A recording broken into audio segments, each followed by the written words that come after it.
بسم اللہ الرحمن الرحیم۔ صحیح بخاری شریف کا سلسلہ وار درس جاری و ساری ہے۔ جامعہ انواریہ کے زیر اہتمام کتاب الصلاۃ کے بعد اب کتاب الجمعہ کے مختلف ابواب کا سلسلہ جاری ہے، اور اس میں جمعہ کے فضائل، مسائل، احکام، اس کے آداب اور اس میں ائمہ کا جو اختلاف ہے اس کا ذکر ہو رہا ہے۔ ایک مسئلہ یہ چل رہا تھا کہ خطبہ جمعہ کے خطبے کے دوران نفل نماز پڑھی جا سکتی ہے یا نہیں۔ ایک روایت آئی تھی حدیث نمبر 930 میں کہ ایک صحابی کو حضور علیہ الصلوۃ 2 رکعت نفل نماز پڑھنے کا حکم فرمائے۔ تو اب اس کی تشریح میں علماء فرما رہے ہیں جمہور کے پاس تو خطبہ شروع ہونے کے بعد کوئی نماز نہیں پڑھ سکتے۔ تو یہ جو حکم تھا ایک خاص پس منظر میں تھا، خاص حکمت کے تحت تھا، ایک صحابی کے لیے حضور علیہ الصلوۃ حکم فرمائے تھے۔ جمہور کا جو مذہب ہے کہ خطبہ شروع ہونے کے بعد کوئی ذکر وغیرہ نہیں کر سکتے، نماز نہیں پڑھ سکتے، کوئی بھی کام نہیں کر سکتے سوائے جمعہ کے خطبہ جمعہ کو سماعت کرنے کے سوا کوئی کام نہیں کر سکتے۔ جمعہ کا خطبہ سننے کے علاوہ کوئی اور دوسرا کام نہیں کر سکتے۔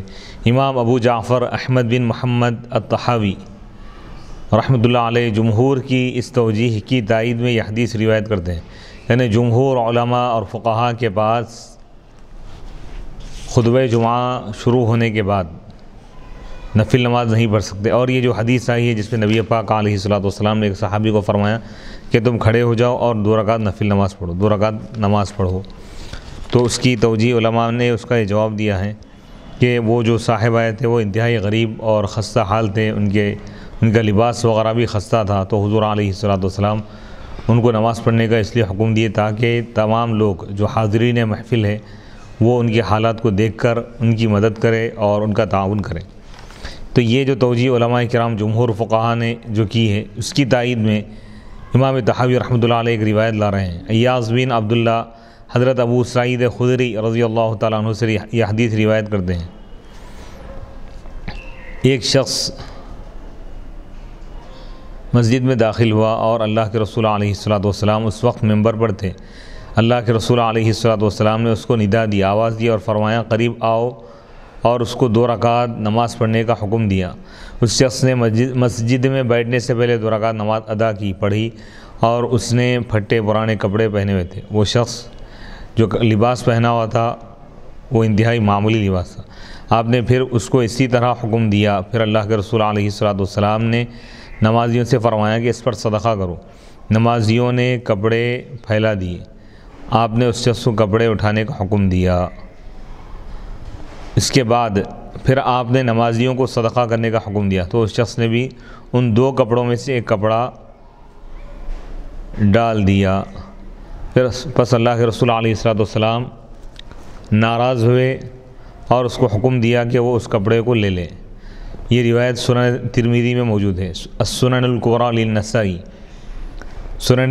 یعنی نسائی کی سنن کبریٰ میں یہ روایت موجود ہے، سنن ابن ماجہ میں، شرح معانی الاثار میں بھی۔ امام ابو جعفر طحاوی نے کہا بعض فقہاء نے ان آثار کی وجہ سے یہ کہا ہے کہ جو شخص مسجد میں اس وقت آئے جب امام خطبہ دے رہا ہو تو اس کو چاہیے کہ وہ 2 خفیف رکعت پڑھ لے، ہلکی یعنی مختصر نماز پڑھ لے۔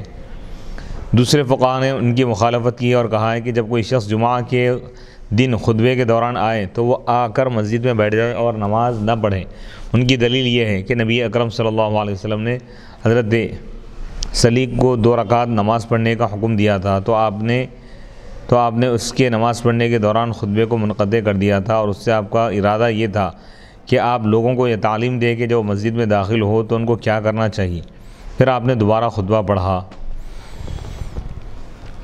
یہ بھی ہو سکتا ہے کہ آپ نے اسی خطبے پر بنا کی ہو، اور یہ اس وقت کا واقعہ ہے جب نماز میں کلام کرنا منسوخ نہیں ہوا تھا۔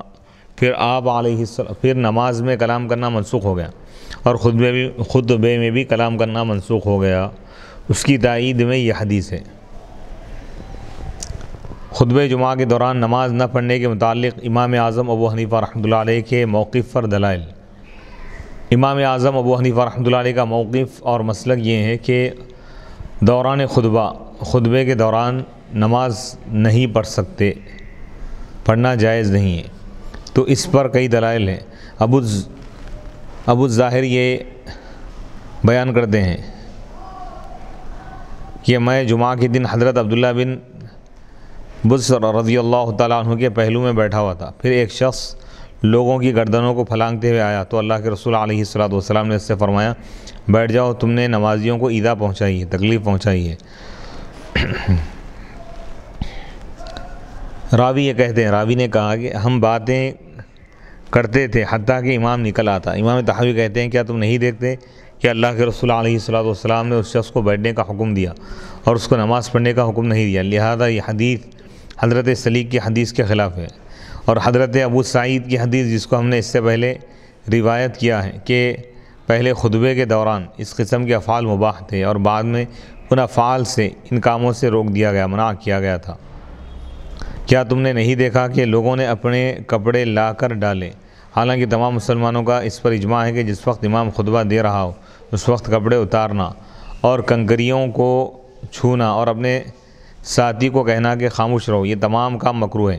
اور یہ اس پر دلیل ہے کہ جس وقت اللہ کے رسول علیہ الصلوۃ والسلام نے حضرت سلیق کو 2 رکعت نماز پڑھنے کا حکم فرمایا تھا، اس وقت خطبے کے دوران بات کرنا مباح تھا، بعد میں اس سے روک دیا گیا، منع کر دیا گیا۔ یعنی ابتدائی اسلام میں نماز کے دوران گفتگو کر سکتے تھے، کسی کے سوال کا جواب دے سکتے تھے، اسی طرح خطبے کے دوران بھی بات کرنا جائز تھا، نماز وغیرہ پڑھنا بھی اس سے منع نہیں کیا گیا تھا، اب بعد میں اس سے روک دیا گیا۔ حضرت ابو ہریرہ رضی اللہ تعالیٰ عنہ بیان کرتے ہیں کہ اللہ کے رسول علیہ الصلوۃ والسلام نے فرمایا جب امام خطبہ دے رہا ہو اور تم اپنے صاحب سے کہو کہ خاموش رہو تو تم نے لغو کام کیا۔ اسی طرح یہ حدیث حضرت ابی ابن کعب رضی اللہ تعالیٰ عنہ بیان کرتے ہیں کہ جمعہ کے دن اللہ کے رسول علیہ الصلوۃ والسلام نے سورہ تبارک الذی آپ نے تلاوت فرمائی، سورہ ملک، اور ہم کو اللہ کے یعنی ایام دنوں سے نصیحت کی، یعنی تذکیر بالایام بایام اللہ، جو واقعات سابقہ امتوں میں، سابقہ ادوار اور زمانوں میں گزرے ہیں ان کو بیان کر کے آپ نے ہم کو نصیحت فرمائی۔ حضرت ابو الدرداء رضی اللہ تعالیٰ عنہ یا حضرت ابو ذر رضی اللہ تعالیٰ عنہ مجھے اشارہ کر رہے تھے اور پوچھ رہے تھے کہ یہ سورت کب نازل ہوئی ہے، میں نے اس کو اب تک نہیں سنا، میں نے ان کو اشارہ کیا کہ خاموش رہے۔ جب لوگ جمعہ سے چلے گئے تو انہوں نے مجھ سے کہا میں نے آپ سے سوال کیا تھا کہ یہ سورت کب نازل ہوئی تو آپ نے مجھے نہیں بتایا۔ تو حضرت ابی ابن کعب نے کہا آپ نے جو آج نماز پڑھی ہے اس سے آپ کو صرف یہی لغو کام حاصل ہوا ہے۔ پھر وہ اللہ کے رسول علیہ الصلوۃ والسلام کے پاس گئے اور آپ کو یہ واقعہ بتایا، یعنی بیکار کام کیے اور آپ کو یہ واقعہ بتایا تو اللہ کے رسول علیہ الصلوۃ والسلام نے فرمایا ابی نے سچ کہا، یعنی خطبے کے دوران بات کرنا لغو کام ہے، یعنی بیکار کام ہے، اس کی وجہ سے اجر اور ثواب ختم ہو جاتا ہے۔ سنن ابن ماجہ حدیث نمبر 1111۔ شرح معانی الآثار، خطبے کے دوران نماز پڑھنے کی ممانعت میں یہ آثار بھی وارد ہے، صحابہ کے اقوال، تابعین کے اقوال۔ خالد الحذاء بیان کرتے ہیں کہ ابو قلابہ جمعہ کے دن اس وقت آئے جب امام خطبہ دے رہا تھا، وہ آ کر بیٹھ گئے اور انہوں نے نماز نہیں پڑھی۔ حضرت عقبہ بن عامر رضی اللہ تعالیٰ عنہ بیان کرتے ہیں کہ جس وقت امام ممبر پر ہو اس وقت نماز پڑھنا معصیت ہے۔ شرح معانی الآثار، یعنی گناہ ہے، یعنی گناہ ہے۔ امام جب ممبر پر ہو تو اس وقت نماز پڑھنا معصیت، اللہ اس کے رسول کی نافرمانی اور گناہ ہے۔ ثعلبہ بن مالک قرظی بیان کرتے ہیں کہ امام کا ممبر پر بیٹھنا نماز کو منقطع کر دیتا ہے، ختم کر دیتا ہے، اور اس کا خطبہ دینا کلام کو منقطع کر دیتا ہے، ختم کر دیتا ہے، یعنی امام ممبر پر بیٹھتے ہی نماز ختم، یعنی کوئی نماز نہیں پڑھنا چاہیے، اور جب امام خطبہ شروع کرے تو اس وقت کوئی بات نہیں کرنا چاہیے۔ امام طحاوی فرماتے ہیں کہ ہم نے جو آثار روایت کیے ہیں ان میں یہ تصریح ہے، وضاحت ہے کہ امام کا نکلنا نماز کو منقطع کر دیتا ہے، یعنی خطبہ دینے کے لیے امام کا اپنے حجرے سے، اپنے کمرے سے آنا، نکلنا یا مسجد میں پہنچنا یہ نماز کو منقطع کر دیتا ہے، ختم کر دیتا ہے۔ حضرت عبداللہ بن صفوان آئے، اس وقت حضرت عبداللہ بن الزبیر رضی اللہ تعالیٰ عنہ خطبہ دے رہے تھے، بس وہ آ کر بیٹھ گئے اور انہوں نے نماز نہیں پڑھی۔ حضرت عبداللہ بن زبیر رضی اللہ تعالیٰ عنہ نے ان پر انکار نہیں کیا، اور نہ دیگر صحابہ اور فقہاء تابعین میں سے کسی نے ان پر اعتراض کیا۔ اگر اس پر یہ اعتراض کیا جائے کہ حدیث میں حضرت ابو قتادہ سلمی رضی اللہ تعالیٰ عنہ بیان کرتے ہیں کہ اللہ کے رسول علیہ الصلوۃ نے فرمایا، جب تم میں سے کوئی شخص مسجد میں داخل ہو تو اس کو چاہیے کہ وہ بیٹھنے سے پہلے 2 رکعت نماز پڑھ لے۔ صحیح البخاری حدیث نمبر 444، صحیح مسلم حدیث نمبر 714۔ تو اس کا جواب یہ ہے کہ اس حدیث کا محمل یہ ہے، یعنی اس حدیث کے معنی اور مفہوم یہ ہے کہ جب کوئی شخص اس وقت مسجد میں داخل ہو جب مسجد میں نماز پڑھنا جائز ہو، اور جب کوئی شخص اس وقت مسجد میں داخل ہو جب مسجد میں نماز پڑھنا جائز نہیں ہے تو اس وقت اس کو نماز پڑھنا جائز نہیں ہے، اور جب امام خطبہ دے رہا ہو تو اس وقت اس کا مسجد میں نماز پڑھنا جائز نہیں ہے۔ کیا تم نہیں دیکھتے کہ کوئی شخص اس وقت مسجد میں داخل ہو جب سورج طلوع ہو رہا ہو یا سورج غروب ہو رہا ہو یا سورج بالکل اس کے سر پر ہو تو اس وقت اس نماز کو پڑھنا جائز نہیں ہے۔ بس اسی طرح جب وہ مسجد میں داخل ہو اور اس وقت امام خطبہ دے رہا ہو تو اس کا بھی اس وقت نماز پڑھنا جائز نہیں ہے۔ اور یہ جو میں نے ذکر کیا ہے امام اعظم ابو حنیفہ رحمۃ اللہ علیہ، امام ابو یوسف اور امام محمد رحمہم اللہ کا قول ہے۔ یعنی یہ بتا رہے ہیں کہ جس حدیث میں ہے کہ مسجد میں داخل ہوتے ہی بیٹھنے سے پہلے 2 رکعت نفل نماز پڑھنا چاہیے، تحیۃ المسجد بولتے ہیں تو، لیکن یہ کب پڑھنا ہے؟ جب نماز پڑھنے کے لیے موقع موجود ہو۔ سورج نکل رہا ہے اس وقت کوئی مسجد میں آئے تو نماز نہیں پڑھ سکتے، ڈوب رہا ہے سورج اس وقت اگر کوئی آئے تو نماز نہیں پڑھ سکتا۔ تو اسی طرح امام اگر خطبہ دے رہا ہو تو وہ وقت بھی نماز پڑھنے کا نہیں ہے۔ تو ان حالات سے ہٹ کر کہ وہاں پہ کوئی ایسی رکاوٹ نہ ہو نماز پڑھنے کے لیے، کوئی ایسا وقت نہ ہو تو نماز پڑھنا چاہیے۔ اگر ایسی رکاوٹ ہے، ایسا شرعی حکم ہے تو اس وقت نماز نہیں پڑھنا چاہیے۔ جیسے خطبہ اگر ہو رہا ہے تو اس وقت بھی نماز نہیں پڑھ سکتے۔ باب نمبر 33، باب من جاء والامام یخطب صلی رکعتین خفیفین۔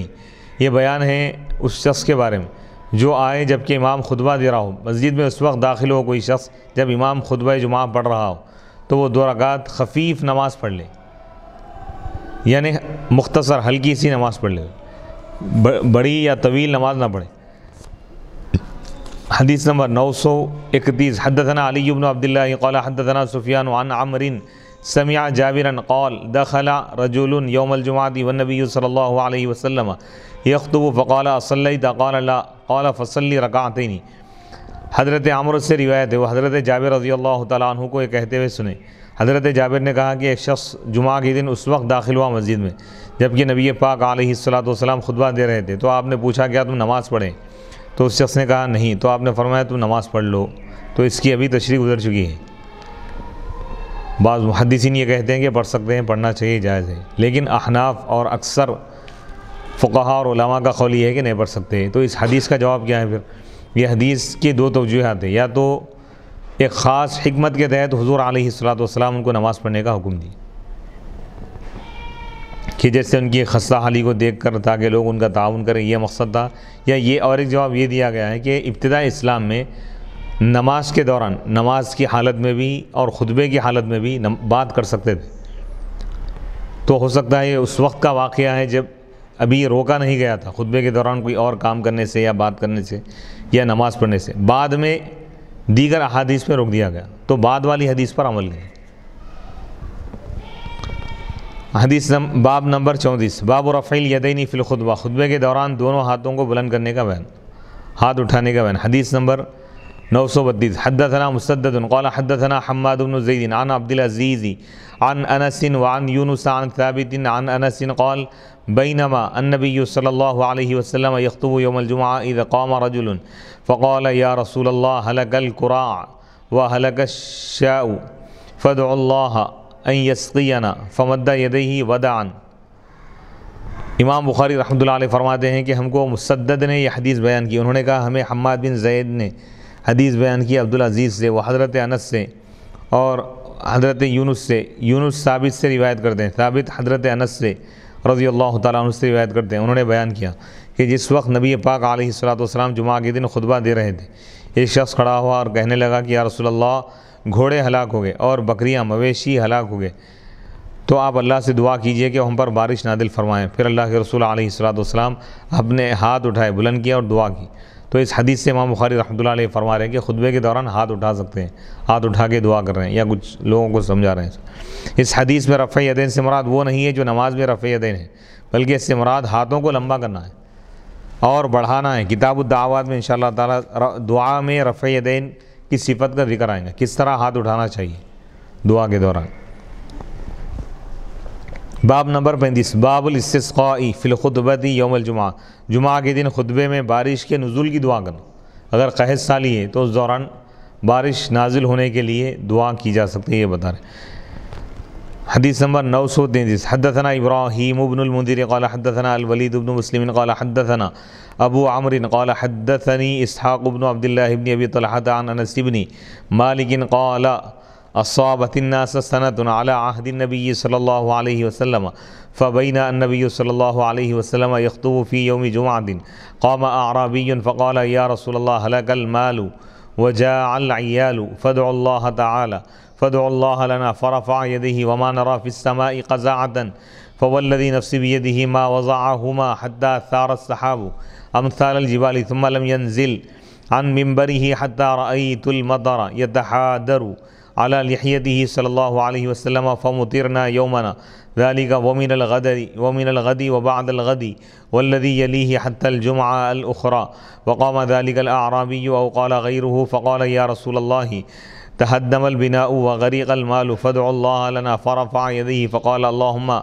حوالينا ولا علينا فما يشير بيده إلى ناحية من السحاب إلا انفرجت وصارت المدينة مثل الجوبة وسال الوادي قناة شهرا ولم يجي أحد من ناحية إلا حدث بالجود۔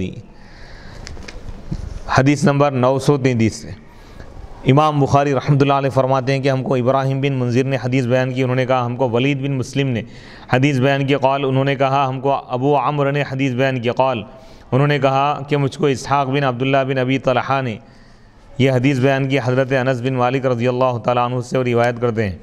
حضرت انس بن مالک رضی اللہ تعالیٰ عنہ ارشاد فرماتے ہیں کہ نبی پاک علیہ الصلوۃ والسلام کے زمانے میں لوگوں پر قحط آیا، قحط سالی آ گئی۔ اس دوران کے نبی پاک علیہ الصلوۃ والسلام جمعہ کے دن خطبہ دے رہے تھے۔ ایک اعرابی کھڑا ہو گیا، ایک دیہاتی کھڑا ہوا اور اس نے کہا کہ یا رسول اللہ مال ہلاک ہو گیا۔ مال سے مراد مویشی وغیرہ جانور قحط سالی کی وجہ سے، بارش نہ ہونے کی وجہ سے ہلاک ہو گئے۔ وجاء العیال، اور بچے بھوکے ہیں، تو آپ ہمارے لیے اللہ سے دعا کیجیے۔ تو آپ نے اپنے دونوں ہاتھ بلند کیے، دونوں ہاتھ اٹھائے۔ ہم اس وقت آسمان میں کوئی بادل کا ٹکڑا نہیں دیکھ رہے تھے، بادل کا نام و نشان نہیں تھا آسمان میں۔ بس اس ذات کی قسم جس کے قبضے قدرت میں میری جان ہے، ابھی آپ نے اپنے دونوں ہاتھوں کو نیچا نہیں کیا تھا، نیچے نہیں کیے تھے، حتیٰ کہ پہاڑوں کے مثل، پہاڑوں کی طرح بادل امڑ آئے، بادل پورے چھا گئے۔ پھر ابھی آپ ممبر سے نہیں اترے تھے کہ حتیٰ کہ یہاں تک کہ میں نے دیکھا بارش آپ صلی اللہ علیہ وسلم کی داڑھی ریش مبارک پر ٹپک رہی، بارش کا پانی، یعنی آپ کی داڑھی کچی ہو گئی، اس سے تر ہو گئی۔ پھر اس دن ہم پر بارش ہوئی، اور اس کے اگلے دن بارش ہوئی، اس کے بعد بھی، اور اس کے بعد والے دن بھی بارش ہوئی، اور اس کے قریب والے دن بھی بارش ہوئی، حتیٰ کہ دوسرے جمعہ تک بارش ہوئی۔ ایک جمعہ جب آپ دعا کیے، دعا ختم ہونے سے پہلے بارش کا جو سلسلہ شروع ہوا، دوسرے جمعہ تک بارش ہوتے رہی، اور وہ دیہاتی کھڑا ہوا۔ دوسرے جمعہ پھر وہ شخص آیا یا کوئی اور بس اس نے کہا کہ یا رسول اللہ مکان گر گئے، اب بارش کا یہ حال ہو گیا کہ گھروں میں پانی آ گیا اور مال غرق ہو گیا، تو آپ ہمارے لیے اللہ سے دعا کیجیے۔ تو پھر آپ اپنے دونوں ہاتھ بلند کیے اور پھر دعا کی۔ کیا دعا فرمایا؟ اللہ بارش کو روک دے، بلکہ نہیں فرمایا بارش رحمت دے۔ کیا فرمایا؟ اللہ ہمارے ارد گرد، ہمارے اطراف و اکناف بارش نازل فرما، ہم پر نازل نہ فرما۔ اللہم حوالینا لا علینا، اطراف یعنی جہاں پر زراعت وغیرہ ہیں، کھیتی وغیرہ ہے، کھیت ہے، ندی کنٹے وغیرہ ہے، تالاب ہے، جنگل کا ایریا ہے، وہاں پر بارش نازل فرما، آبادی کے علاقے پہ نازل نہ فرما۔ پھر آپ بادل کی جس سمت بھی اپنے ہاتھ سے اشارہ کرتے تھے، بادل ہٹ جاتے تھے، یہ اشارہ فرمایا حضور، اللہم حوالینا لا علینا۔ تو جہاں تک آپ کے انگلی کا اشارہ جاتا، وہاں تک بادل ہٹ جاتے۔ سبحان اللہ۔ تو اس سے معلوم یہ ہوا کہ بارش اور یہ بادل بھی حضور کے حکم کے تابع، حضور کے ہاتھ کو اللہ تعالیٰ وہ معجزہ عطا فرمایا کہ جس طرف آپ کے ہاتھ کا اشارہ ہو گیا وہاں پر تبدیلیاں آتی تھیں. یعنی جیسے بارش کے لیے آپ دعا کیے، بارش نازل ہونا شروع ہوئی. جب بارش زیادہ ہو گئی، لوگوں کے لیے تکلیف کی بات ہو رہی تھی، آپ اشارہ کرتے ہی بادل چھڑ گئے. یعنی بادل بھی آپ کے حکم کے تابع ہیں. سبحان اللہ سبحان اللہ. اور پورا مدینہ حوض کی طرح ہو گیا تھا، اور وادی قنات کا نالہ 1 ماہ تک بہتا رہا. اتنی بارش ہوئی زیادہ. اور جس طرف سے کوئی شخص آتا تھا وہ بارش کی کثرت کی خبر دیتا تھا. جو بھی مدینے کے باہر سے مدینے میں آتا یہ بولتا کہ بارش ہو رہی ہوئی. اللہ اکبر. حضور کی دعا سے جو بارش ہوں گی تو اتنی زیادہ ہوں گی کہ اب لوگوں کو کوئی شکایت ہی نہیں ہوگی. سبحان اللہ سبحان اللہ. تو اس سے معلوم یہ ہوا کہ نبی کی دعا اللہ کی بارگاہ میں فوراً قبول ہو جاتی ہے. بے شک. امام مالک کا خطبے میں ہاتھ بلند کرنے کا انکار کرنا. امام مالک رحمۃ اللہ علیہ فرماتے ہیں کہ خطبے میں ہاتھ بلند نہیں کرنا چاہیے. علامہ ابو الحسن علی بن خلف ابن بطال مالکی فرماتے ہیں کہ خطبے میں دعا کرتے ہوئے ہاتھوں کو پھیلانا اور بلند کرنا اللہ تعالیٰ کے سامنے گڑ گڑانے اور تذلل کا اظہار کرنے کے لیے ہیں. اور نبی پاک علیہ الصلوۃ والسلام نے یہ خبر دی ہے کہ جب بندہ اللہ تعالیٰ سے دعا کرتا ہے، اپنے ہاتھ پھیلاتا ہے، تو اللہ تعالیٰ اپنے فضل سے ان ہاتھوں کو ناکام اور نامراد نہیں لوٹاتا. اسی وجہ سے نبی پاک علیہ الصلوۃ والسلام نے دعا میں اپنے ہاتھوں کو پھیلایا. اچھا، اس حدیث سے یہ بھی بات معلوم ہو رہی ہے کہ صحابہ کوئی بھی اگر مسئلہ درپیش ہوتا تو حضور کی بارگاہ میں رجوع ہوتے تھے. بارش نہیں ہو رہی تو ڈائریکٹ جا کے صحابہ دعا نہیں کی، حضور علیہ الصلوۃ والسلام سے دعا کروائے. تو معلوم یہ ہوا کہ نبی کو وسیلہ بنانا یہ صحابہ کی سنت ہے. سبحان اللہ سبحان. چاہتے تو ڈائریکٹ نماز پڑھ کے دعا کر لیتے تھے، لیکن ایسا نہیں کی. تو معلوم یہ ہوا کہ نبی پاک علیہ الصلوۃ والسلام کی ذات کو اللہ تعالیٰ کائنات کا مرکز اور مرجع بنا کر بھیجا تھا. بے شک. بعض لوگوں نے جمعہ کے خطبے میں ہاتھوں کے بلند کرنے کا انکار کیا ہے. مسروق نے بیان کیا ہے کہ امام نے جمعہ کے دن ہاتھوں کو ممبر پر بلند کیا تو لوگوں نے بھی اپنے ہاتھوں کو بلند کیا. بس مسروق نے کہا ان لوگوں کو کیا ہوا ہے، اللہ ان لوگوں کے ہاتھوں کو کاٹ ڈالے. الزہری نے کہا ہے کہ جمعہ کے دن ہاتھوں کو بلند کرنا بدعت ہے. ابن سیرین نے کہا ہے کہ سب سے پہلے جس نے جمعہ کے دن اپنے ہاتھوں کو بلند کیا وہ عبید اللہ بن عبداللہ بن معمر تھے.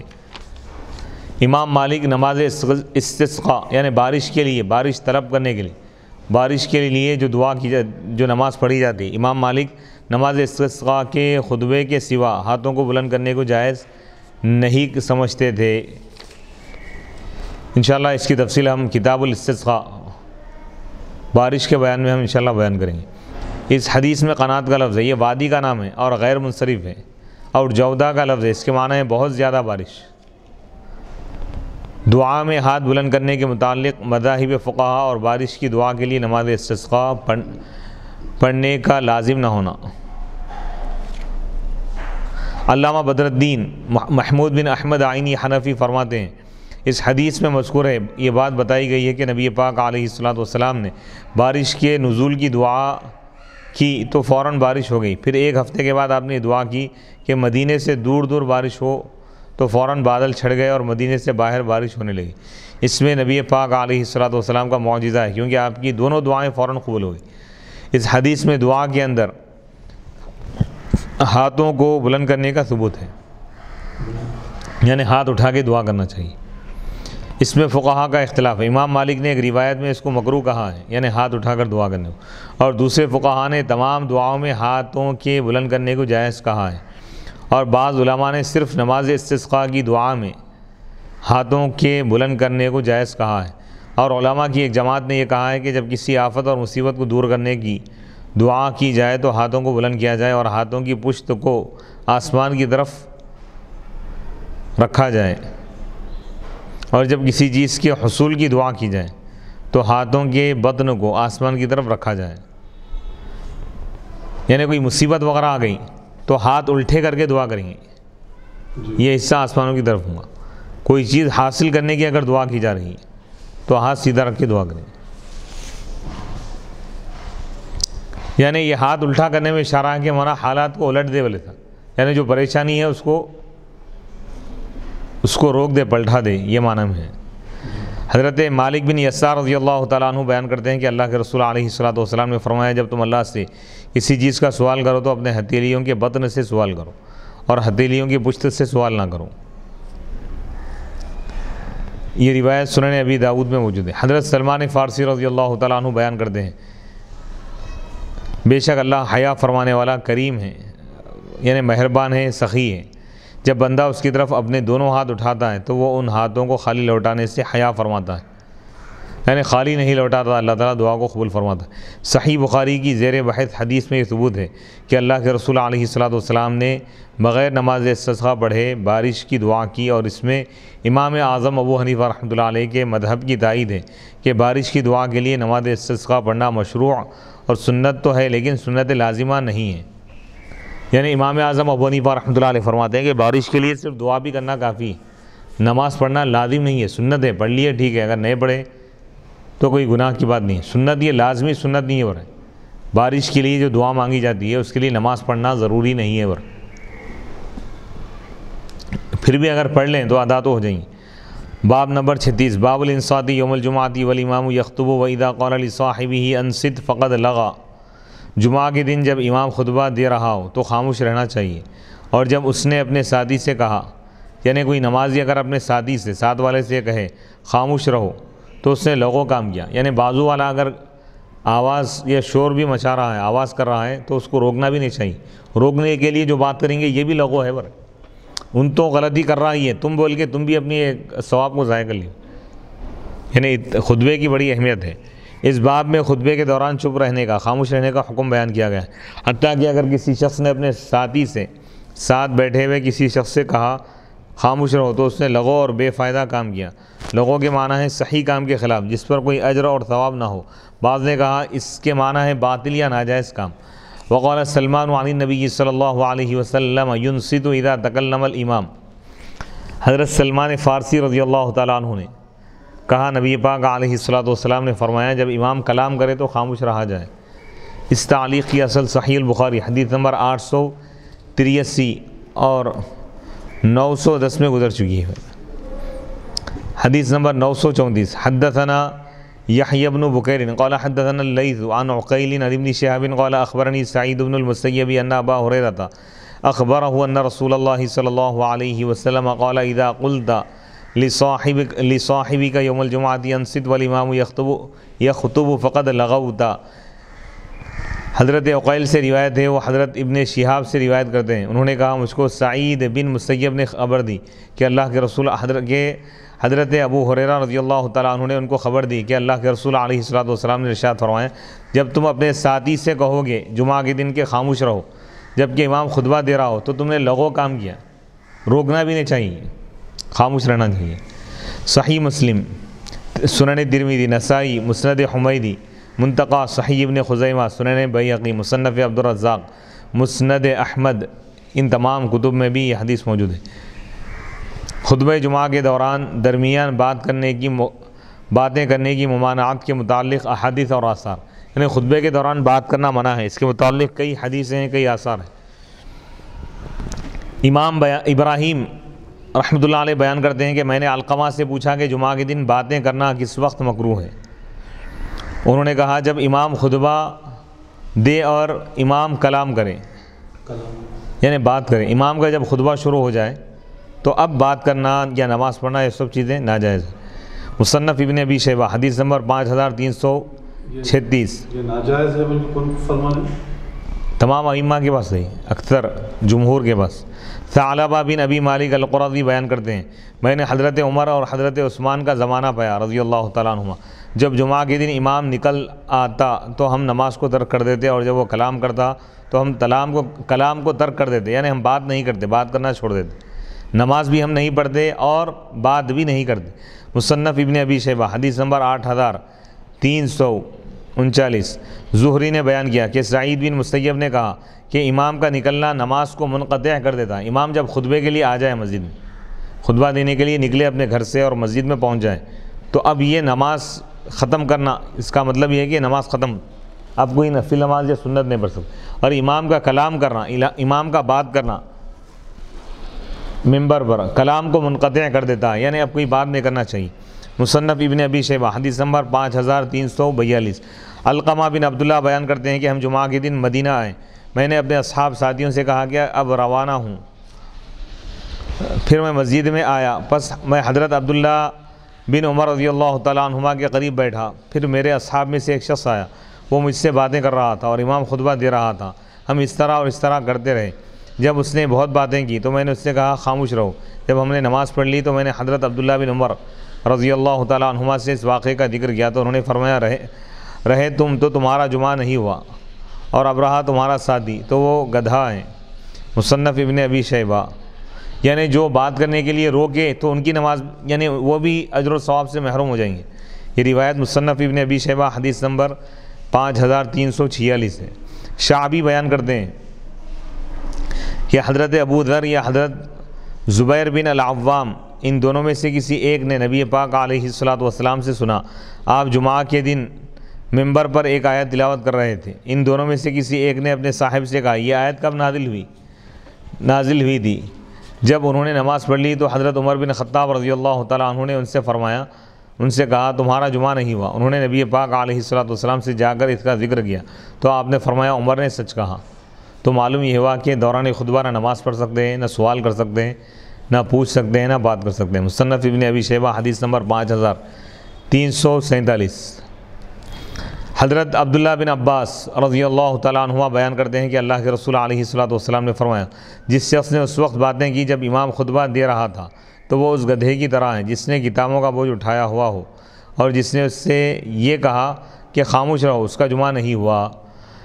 سنن ابن ماجہ حدیث نمبر 1111۔ مصنف ابن شیبہ حدیث نمبر 5347۔ مصنف ابن ابی شیبہ حدیث نمبر 5305۔ حضرت جابر بن عبداللہ رضی اللہ تعالیٰ عنہ بیان کرتے ہیں کہ حضرت سعد رضی اللہ تعالیٰ عنہ نے جمعہ کے دن ایک شخص سے کہا تمہاری نماز نہیں ہوئی۔ اس شخص نے نبی پاک علیہ الصلاۃ والسلام سے اس کا ذکر کیا، پس کہا یا رسول اللہ سعد کہتے ہیں کہ تمہاری نماز نہیں ہوئی۔ تو نبی پاک علیہ الصلاۃ والسلام نے فرمایا کہ اے سعد کس وجہ سے؟ تو انہوں نے کہا جب آپ خطبہ دے رہے تھے تو یہ باتیں کر رہا تھا۔ تب آپ نے فرمایا سعد نے سچ کہا۔ تو معلوم یہ ہوا کہ خطبے کے دوران بات نہیں کرنا چاہیے۔ مسند بزار میں یہ روایت موجود ہے۔ ابراہیم بیان کرتے ہیں کہ میں نے حضرت ابن ابی اوفا رضی اللہ تعالیٰ عنہ کو یہ کہتے ہوئے سنا ہے جو شخص 3 چیزوں سے محفوظ رہا اس کے اس جمعہ اور آنے والے جمعہ کے درمیان گناہوں کو معاف کر دیا جاتا ہے۔ وہ جمعہ کے دوران وضو نہ توڑے، خطبے کے دوران باتیں نہ کرے، خطبے کے دوران کسی سے یہ نہ کہے کہ خاموش رہو۔ تو 8 دن کے درمیان جو بھی گناہ ہے اللہ تعالیٰ اس کو معاف فرماتا ہے، ایک جمعہ سے دوسرے جمعہ تک۔ مصنف ابن ابی شیبہ حدیث نمبر 5350۔ خطبہ جمعہ کے درمیان باتیں کرنے کی ممانعت اور رخصت کے محامل، یعنی بعض مقامات پہ آگے بات نہیں کر سکتے، بعض جگہ بعض احادیث سے معلوم ہو رہا ہے کہ بات کر سکتے، تو دونوں کا الگ الگ محل ہے، دونوں کے مقامات الگ الگ ہیں۔ وہ حدیث کسی اور مقام کی ہے، وہ حدیث کسی اور مقام، یعنی بات کرنے کی اجازت کب ہے اس کا وقت الگ ہے، اس کا موقع اور محل الگ ہے، اس کا موقع اور محل الگ ہے۔ علامہ ابو الحسن علی بن خلف ابن بطال مالکی فرماتے ہیں ائمہ فتویٰ کی جماعت نے یہ کہا ہے کہ جمعہ کے خطبے کے دوران خاموش رہنا واجب ہے، اور اس کی دلیل حضرت سلمان فارسی رضی اللہ تعالیٰ عنہ کی حدیث مذکور میں ہے جو حدیث ذکر کی گئی۔ اس کے علاوہ مصنف ابن ابی شیبہ میں دیگر صحابہ کرام رضی اللہ تعالیٰ عنہ کے آثار بھی مذکور ہے، ذکر کیے گئے۔ حدیث میں جو جمعہ کے درمیان باتیں کرتا رہا اس کا جمعہ نہیں ہوا، اس کے معنی یہ ہے کہ اس کا جمعہ کامل نہیں ہوا، جس طرح اس شخص کا جمعہ ہوتا ہے جو جمعہ کے خطبے کے دوران خاموش رہا، اور فقہاء کی جماعت کا اس پر اتفاق ہے، اجماع ہے کہ اس کا جمعہ ادا ہو جائے گا اور وہ ظہر نہ پڑھے، یعنی کامل نہیں ہوا، اس کا مکمل ثواب نہیں ملے گا، یہ بولنا چاہتا ہوں۔ ابن جریج بیان کرتے ہیں کہ میں نے عطا سے پوچھا کہ جس شخص نے جمعہ کے دن لوگوں کی گردنیں پھلانگی یا خطبے کے دوران کلام کیا آیا اس پر ظہر پڑھنا واجب ہے؟ انہوں نے کہا نہیں۔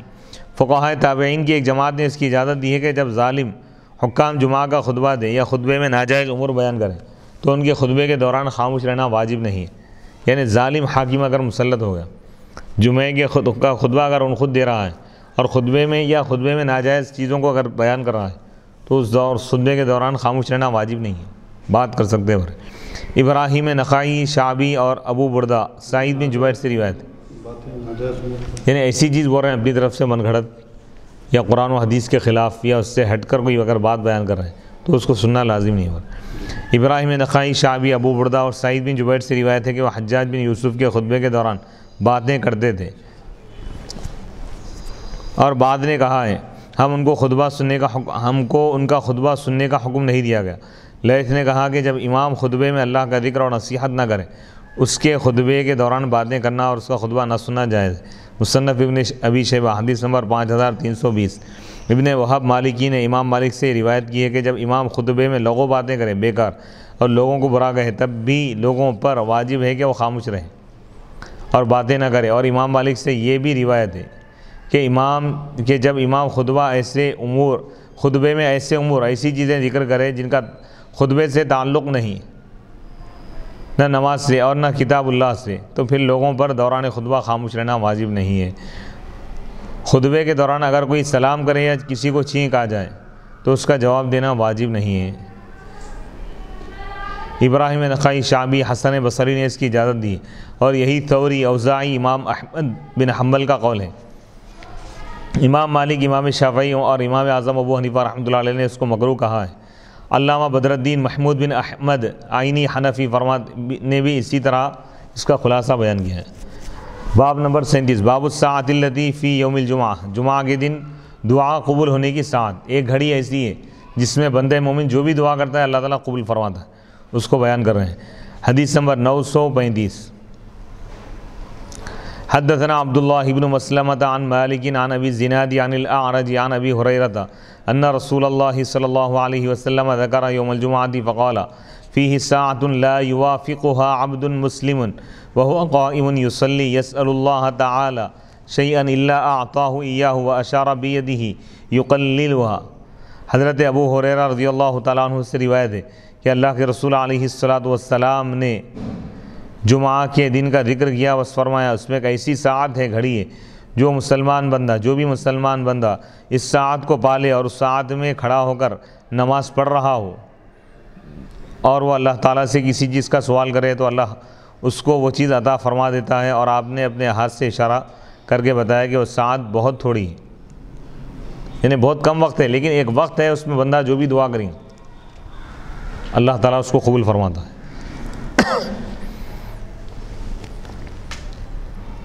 جمعہ کے دن دعا قبول ہونے کی ساعت کے متعلق فقہائے مالکیہ کا نظریہ۔ علامہ ابو الحسن علی بن خلف ابن بطال مالکی فرماتے ہیں کہ متقدمین کا اس ساعت کے بارے میں اختلاف ہے، اس گھڑی کے بارے میں۔ حضرت ابو ہریرہ نے کہا یہ ساعت طلوع فجر سے طلوع شمس تک ہوتی، سورج نکلنے کے وقت سے لے کر سورج ڈوبنے تک جمعہ کے دن ہے۔ یہ وقت تقریباً 1 گھنٹہ 18 منٹ تک رہتا ہے۔ سورج نکلنے سے ڈوبنے تک، طلوع فجر سے، فجر کا جو وقت شروع ہوتا ہے نا اس وقت سے لے کر سورج نکلنے تک، اچھا یہ وقت تقریباً 1 گھنٹہ 18 منٹ تک رہتا ہے، اور عصر کی نماز کے بعد سے غروب آفتاب تک رہتا ہے۔ حسن بصری اور ابو العالیہ نے کہا یہ ساعت زوال آفتاب کے وقت ہونی چاہیے، جمعہ کا وقت جب شروع ہوتا نماز کو۔ حضرت ابو ذر رضی اللہ تعالیٰ عنہ نے کہا یہ ساعت زوال آفتاب سے لے کر 1 ہاتھ سائے تک ہوتی ہے، یعنی سورج کا سایہ 1 ہاتھ ہونے تک رہتی ہے۔ حضرت عائشہ نے کہا اس ساعت کا وقت وہ ہے جب مؤذن نماز کی اذان دیتا ہے۔ حضرت عبداللہ بن عمر رضی اللہ تعالیٰ عنہما نے کہا اس ساعت کا وہ وقت ہے جس کو اللہ تعالیٰ نے نماز کے لیے اختیار کر لیا ہے، پسند فرمایا ہے، یعنی نماز کے وقت پہ جو گھڑی ہے نا وہ اس وقت دعا قبول ہوتی ہے۔ حضرت ابو بردہ، یعنی دل میں دعا کر لے بھائی، زبان سے ہی کرنا ضروری ہے۔ حضرت ابو بردہ اور ابن سیرین کا بھی یہی قول ہے۔ حضرت ابو امامہ نے کہا مجھے امید ہے کہ یہ وہ ساعت ہے جب مؤذن اذان دیتا ہے یا جب امام ممبر پر بیٹھتا ہے یا جب اقامت ہوتی ہے، یعنی دل میں دعا کر لینا۔ شعبی نے کہا یہ وقت خرید و فروخت حرام ہونے سے لے کر حلال ہونے تک ہے، جمعہ کی اذان سے لے کر جمعہ کی نماز پوری ختم ہونے تک، اس میں کوئی بھی وقت ہو سکتا ہے۔ اس قول کی دلیل یہ ہے کہ حضرت ابو بردہ بن ابی موسیٰ نے بیان کیا کہ مجھ سے حضرت عبداللہ بن عمر رضی اللہ تعالیٰ عنہما نے فرمایا کیا تم نے اپنے والد سے سنا ہے کہ وہ جمعہ کی ساعت کے متعلق اللہ کے رسول علیہ السلام کی حدیث بیان کرتے تھے؟ انہوں نے کہا ہاں میں نے سنا ہے۔ وہ کہتے تھے میں نے اللہ کے رسول علیہ السلام سے سنا ہے کہ وہ امام کے بیٹھنے سے لے کر نماز کے اختتام تک ہے۔ امام جب خطبے کے لیے ممبر پر بیٹھتا ہے تو اس وقت سے لے کر نماز ختم ہونے تک اس میں جو بھی لمحہ دعا کریں گے، کوئی ایک ساعت گھڑی ہے، اس میں جو دعا کریں گا بندہ اللہ تعالیٰ قبول فرماتا ہے۔ حضرت عبداللہ بن سلام رضی اللہ تعالیٰ عنہ نے کہا یہ ساعت عصر سے لے کر غروب آفتاب تک ہے، یعنی جمعہ کے دن عصر کی نماز کے وقت سے لے کر سورج ڈوبنے تک ہے۔ حضرت عبداللہ بن عباس اور حضرت ابو ہریرہ رضی اللہ تعالیٰ عنہما سے اور مجاہد اور طاؤس سے بھی اسی کے مثل مروی ایسی ہی روایت ہے۔ المحلب نے کہا ہے کہ جنہوں نے یہ کہا ہے کہ ساعت عصر کے بعد ہے، ان کی دلیل یہ حدیث ہے، تمہارے پاس رات کے فرشتے اور دن کے فرشتے باری باری آتے ہیں اور وہ عصر کی نماز میں جمع ہوتے ہیں، پھر جن فرشتوں نے تمہارے پاس رات گزاری ہے وہ اوپر چڑھ جاتے ہیں۔ یہ عروج کا وقت ہے اور اللہ تعالیٰ کے سامنے اعمال پیش کرنے کا وقت ہے، سو اس وقت میں اللہ تعالیٰ اپنے بندوں میں سے نمازیوں کی مغفرت واجب کر دیتا ہے۔ یہی وجہ ہے کہ جس شخص نے سودا بیچنے کے لیے یہ قسم کھائی کہ اس کو یہ چیز اتنی کی ملی ہے اور وہ اس قسم میں جھوٹا تھا، تو اس کو نبی پاک علیہ الصلوۃ والسلام نے شدید وعید سنائی ہے، اور یہ اس ساعت کی تعظیم کی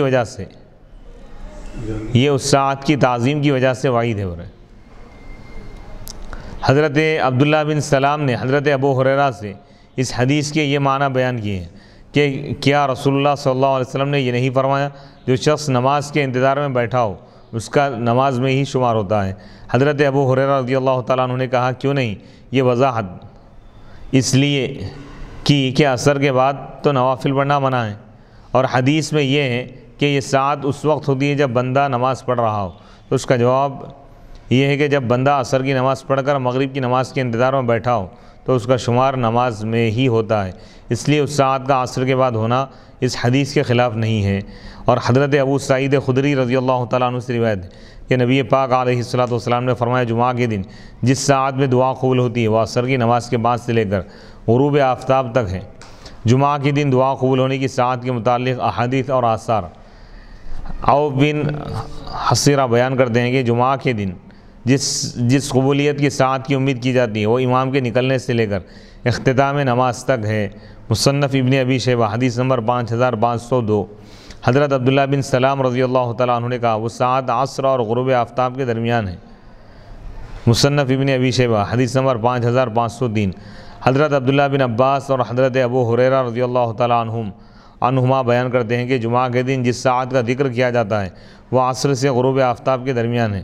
مصنف ابن ابی شیبہ حدیث نمبر 5504۔ ابو بردہ رضی اللہ تعالیٰ عنہ بیان کرتے ہیں کہ میں نے حضرت عبداللہ بن عمر رضی اللہ تعالیٰ عنہما کے پاس تھا، ان سے جمعہ کی ساعت کے متعلق سوال کیا گیا۔ میں نے کہا یہ وہ ساعت ہے جس کو اللہ تعالیٰ نے اپنے بندے اپنے لیے پسند کر لیا ہے، جس وقت میں نماز ہے۔ حضرت عبداللہ بن عمر رضی اللہ تعالیٰ عنہما نے میرے سر پر ہاتھ پھیرا اور مجھے برکت کی دعا دی، ان کو میرا جواب پسند آیا تھا۔ مصنف ابن ابی شیبہ حدیث نمبر 5506۔ حضرت ابو امامہ رضی اللہ تعالیٰ عنہ نے کہا مجھے امید ہے کہ جمعہ کے دن یہ ساعت ان اوقات میں ہوگی جب مؤذن اذان دے یا جب امام ممبر پر ہو یا اقامت کے وقت۔ مصنف ابن ابی شیبہ حدیث نمبر 5508۔ حسن بصری نے کہا یہ ساعت زوال آفتاب کے وقت نماز کے وقت میں ہے۔ مصنف ابن ابی شیبہ حدیث نمبر 5509۔ شعبی نے کہا یہ خرید و فروخت حرام ہونے کے وقت سے لے کر اس کے حلال ہونے کے درمیان ہے۔ مصنف ابن ابی شیبہ حدیث نمبر 5510۔ سلامہ بنت افعا بیان کر دی ہے کہ میں عورتوں میں حضرت عائشہ صدیقہ رضی اللہ تعالیٰ عنہ کے پاس بیٹھی ہوئی تھی، میں نے سنا حضرت عائشہ صدیقہ رضی اللہ تعالیٰ عنہ فرما رہی تھی جمعہ کا دن یوم عرفہ کے مثل ہے اور اس میں ایک ایسی ساعت ہے جس میں رحمت کے دروازے کھول دیے جاتے ہیں۔ ہم نے پوچھا وہ کون سی ساعت ہے؟ انہوں نے کہا جب مؤذن اذان دیتا ہے۔ مصنف ابن ابی شیبہ حدیث نمبر 5512۔ دوسری روایت میں ہے کہ حضرت عائشہ صدیقہ رضی اللہ تعالیٰ عنہ نے فرمایا جب مؤذن فجر کی اذان دیتا ہے۔ مصنف ابن ابی شیبہ حدیث نمبر 5513۔ جمعہ کے دن جس ساعت میں دعا قبول ہوتی ہے اس کے متعلق فقہائے احناف کا نظریہ۔ علامہ بدر الدین محمود بن احمد عینی حنفی فرماتے ہیں ساعت کے حقیقی معنی ہے 1 گھنٹہ، یعنی دن اور رات کا 24واں جز، اور کبھی ساعت کا اطلاق زمانے کے ایک جز پر ہوتا ہے۔ ساعت کے حقیقی معنی ہے 1 گھنٹہ، یعنی دن اور رات کا 24واں جز، 24واں حصہ۔ دن اور رات کو اگر ہم تقسیم کریں تو 24 حصے ہوتے ہیں، ہر حصہ 1 گھنٹے کا ہوتا ہے، تو دن اور رات کا 24واں حصہ ہے بھائی، یعنی 1 گھنٹہ۔ اور کبھی ساعت کا اطلاق زمانے کے ایک جز پر ہوتا ہے، 1 منٹ کو بھی ساعت بولتے، 1 سیکنڈ کو بھی ساعت بولتے، جس کی مقدار غیر معین ہے، اور کبھی ساعت کا اطلاق آنے حاضر پر ہوتا ہے، یعنی موجودہ وقت پر ہوتا ہے۔ ساعت یعنی اسی وقت، اس میں اختلاف ہے کہ وہ ساعت اب بھی باقی ہے یا اٹھا لی گئی۔ صحیح یہ ہے کہ وہ ساعت اب بھی باقی ہے اور ہر جمعہ میں آتی ہے۔ حضرت معاویہ رضی اللہ تعالیٰ عنہ کے غلام صالح بیان کرتے ہیں کہ میں نے حضرت ابو ہریرہ سے کہا رضی اللہ تعالیٰ عنہ، لوگوں کا یہ زعم ہے، گمان ہے کہ شب قدر کو اٹھا لیا گیا ہے۔ حضرت ابو ہریرہ نے کہا جس نے یہ کہا اس نے جھوٹ بولا۔ میں نے پوچھا بس یہ ہر رمضان میں آئے گی؟ انہوں نے کہا ہاں۔ میں نے پوچھا لوگوں کا یہ زعم ہے کہ جمعہ کی وہ ساعت جس میں ہر مسلمان کی دعا قبول ہوتی ہے وہ ساعت اٹھا لی گئی ہے۔ حضرت ابو ہریرہ رضی اللہ تعالیٰ عنہ نے کہا جس نے یہ کہا اس نے جھوٹ بولا۔ میں نے پوچھا یہ ساعت ہر آنے والے جمعے میں آئے گی؟ انہوں نے کہا ہاں۔ مصنف عبد الرزاق 5603 حدیث نمبر۔ ساعت جمعہ کے متعلق متعدد اقوال ہیں، یعنی کئی اقوال ہیں۔ ایک قول ہے کہ اس کو لیلۃ القدر کی طرح مخفی رکھا گیا ہے، اور اس کو مخفی رکھنے کی حکمت یہ ہے کہ لوگ اس کو تلاش کرنے کے لیے محنت اور جد و جہد کریں، اور جمعہ کے روز سارا دن اس ساعت کو تلاش کریں اور اللہ تعالیٰ سے دعا کرتے رہیں۔ ساعت جمعہ کے متعلق 40 اقوال ہیں، یعنی وہ کون سی گھڑی ہے جس میں دعا قبول ہوتی ہے اس کے بارے میں 40 اقوال ہیں۔ محب طبری نے کہا کہ ان میں سب سے زیادہ صحیح حدیث حضرت ابو موسیٰ رضی اللہ تعالیٰ عنہ کی ہے، اور وہ یہ ہے حضرت ابو موسیٰ اشعری رضی اللہ تعالیٰ عنہ نے بیان کیا کہ اللہ کے رسول علیہ الصلوۃ نے فرمایا یہ ساعت امام کے بیٹھنے سے لے کر نماز کے اختتام تک ہے، ختم ہونے تک ہے۔ صحیح مسلم حدیث نمبر 853۔ ان میں سب سے زیادہ مشہور حدیث حضرت عبداللہ بن سلام رضی اللہ تعالیٰ عنہ سے روایت ہے، اور وہ یہ ہے حضرت عبداللہ بن سلام رضی اللہ تعالیٰ عنہ بیان کرتے ہیں کہ میں نے اللہ کے رسول علیہ الصلوۃ سے عرض کیا ہم کتاب اللہ تورات میں یہ لکھا ہوا پاتے ہیں کہ جمعہ کے دن میں ایک ایسی ساعت ہے جو بندہ مومن اس ساعت میں نماز پڑھے گا اور اس ساعت میں اللہ سے کسی چیز کا سوال کرے تو اللہ اس کی حاجت پوری فرماتا ہے۔ حضرت عبداللہ نے کہا اللہ کے رسول علیہ الصلوۃ نے مجھے اشارے سے بتایا کہ وہ ساعت تھوڑی سی ہے۔ میں نے کہا آپ نے سچ فرمایا۔ میں نے پوچھا وہ کون سی ساعت ہے؟ تو آپ نے فرمایا وہ دن کی آخری ساعت ہے۔ میں نے عرض کیا وہ نماز کا وقت نہیں ہے؟ تو آپ نے فرمایا کیوں نہیں، بے شک جب بندے مومن نماز پڑھتا ہے پھر بیٹھ جاتا ہے اور وہ صرف نماز ہی کے انتظار میں ہوتا ہے تو وہ نماز میں ہی ہوتا ہے۔ دن کی آخری ساعت یعنی آخری حصے میں، یعنی دن جب ختم ہو رہا جمعہ کا تو عصر کے بعد ہے، وہ عصر کے بعد سے لے کر مغرب تک۔ تو حدیث میں یہ ہے کہ بندہ مومن اس ساعت میں نماز پڑھتے ہوئے اللہ سے جو مانگتا ہے، عصر کے بعد تو کوئی نفل نماز نہیں ہے، تو اس میں بتا رہے ہیں کہ عصر پڑھنے کے بعد مغرب کے انتظار میں وہ بیٹھ کر مسجد میں بیٹھ کر جب دعا کریں گا تو نماز کے انتظار میں بیٹھنا بھی نماز ہی ہے۔ سبحان اللہ۔ تو لہذا عصر سے لے کر مغرب تک ذکر میں بیٹھے ہو، مسجد میں مغرب کی نماز کے انتظار میں بیٹھے تو اس دوران جو دعا کریں گا تو یہ دعا اس کی قبول ہو جائیں گی۔ تو دن کی آخری ساعت ہے، آخری گھڑی پر ہے، جمعہ کے دن کی آخری گھڑیاں جو ہے وہ عصر کے بعد سے لے کر مغرب تک کی ہے۔ علامہ عینی فرماتے ہیں جب حضرت ابو ہریرہ رضی اللہ تعالیٰ عنہ کی حدیث سب سے زیادہ صحیح ہے، اور وہ حدیث یہ ہے حضرت ابو ہریرہ رضی اللہ تعالیٰ عنہ بیان کرتے ہیں کہ اللہ کے رسول علیہ الصلوۃ نے جمعہ کے دن کا ذکر فرمایا، بس آپ نے فرمایا اس میں ایک ساعت ہے جو بندے مومن اس ساعت میں نماز پڑھتا ہے وہ اللہ سے جس چیز کا سوال کرتا ہے اللہ اس کو وہ چیز عطا فرما دیتا ہے۔ آپ نے ہاتھ کے اشارے سے فرمایا کہ وہ ساعت بہت تھوڑی ہوتی ہے، یعنی بہت مختصر ہوتی ہے، زیادہ وقت نہیں ہوتا وہ۔ اس ساعت کا مصداق عصر کی نماز کے بعد سے لے کر غروب آفتاب تک کو قرار دیا جائے تو اس صورت میں یہ تینوں حدیثیں جمع ہو جاتی ہیں۔ سورج ڈوبنے تک یا پھر مغرب کا وقت شروع ہونے تک؟ سورج ڈوبنے تک، بس سورج ڈوب گیا تو وقت ختم ہوگا۔ تو عصر کے بعد سے لے کر سورج ڈوبنے تک جمعہ کی اس میں مسجد میں بیٹھنا چاہیے انتظار میں نماز کے، اور دعا کرتے جانا چاہیے۔ تو یعنی وہ پورا وقت دعا میں لگا دینا۔ اس میں کون سا لمحہ ہے نہیں معلوم، اس میں کوئی ایسا لمحہ ہے کہ اس میں اگر دعا اگر ہو جائے تو اللہ تعالیٰ ہر حال میں قبول فرمائے۔ تو جمعہ کے دن آخری وقت کی بھی بڑی اہمیت۔ باب نمبر 38، باب اذا نفر الناس عن الامام فی صلاۃ الجمعہ فصلاۃ الامام ومن بقی جائزۃ۔